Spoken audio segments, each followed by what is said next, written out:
It is a Monday, and that means it's time for Begnauds America, where CBS News contributor David Begnaud finds the heart in each and every story. This week, David is back with another edition of Dear David, where he shares stories submitted to him by viewers like yourself. And this morning, it's a heartwarming tale about making a connection and turning a decades-old dream into reality.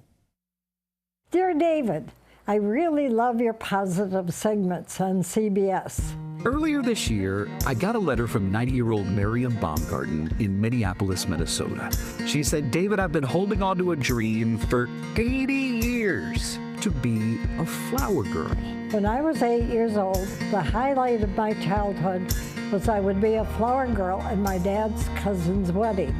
You can't imagine how so disappointed I was when I came down with measles just before the wedding. I couldn't even be consoled. Fast forward to the pandemic, 2020, and I asked if someone could help me with grocery shopping. A nice lady, Elizabeth, volunteered, and we became friends. For the next year, Marianne would connect with people on a social media app and ask if someone would be willing to help her get her groceries. And every week, Elizabeth would answer the call.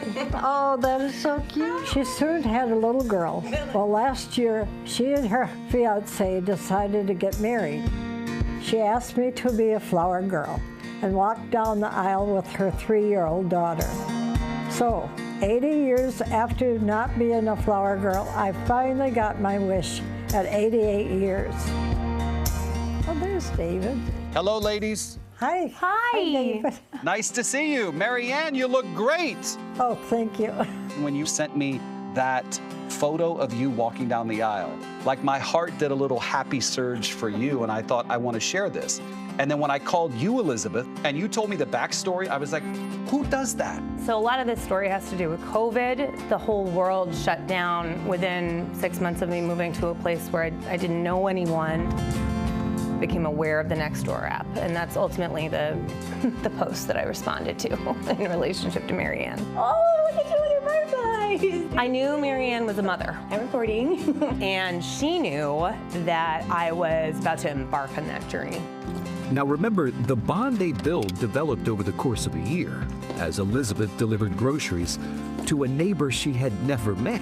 We got to know each other more in terms of everything from particularities on what type of popcorn you can eat, all the way down to the names of babies. I remember sending her a list of my highest, like my top 3. If I ordered some yogurt, she'd bring extra yogurt. She left flowers for me, and it really cheered me up. Being in my 80s, I did not want to have any contact with anybody, so I survived. We both did. Yes. Nailed it. We both did. To be a flower girl at my special friend's wedding was really thrilling. The big day did take a little strategizing with Marianne's hand-in-hand partner, Elizabeth's daughter, Willa.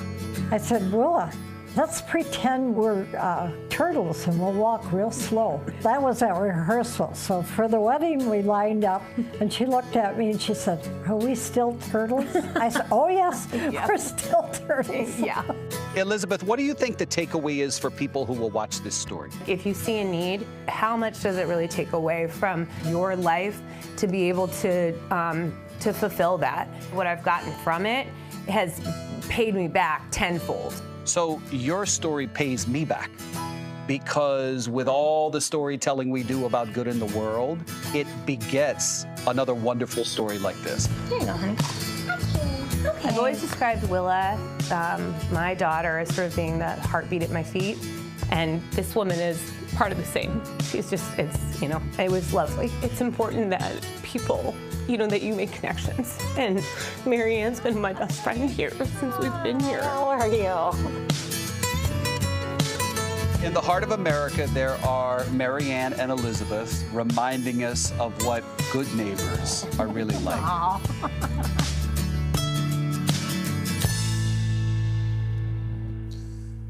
And speaking of one story begetting another, if you've got a story for David, you can email deardavid@cbsnews.com or reach out to him directly on social media. You can tell that they've clearly bonded. I love that phrase, heartbeat at my feet. And her little daughter saying, "Are we still turtles?" Because kids take everything so literal. They really do. And they always remember, too. Yeah, it's a beautiful tale, and what can come from responding to a neighbor. Stranger. Yeah. I really think it really helps to know the people in your neighborhood. Take the time to do it. And I like that she was intentional. She's like, I'm moving to a new place, and I need a friend. Yes. Yeah. And she found not only that, a best friend. Yes. It's beautiful. Bonded for life.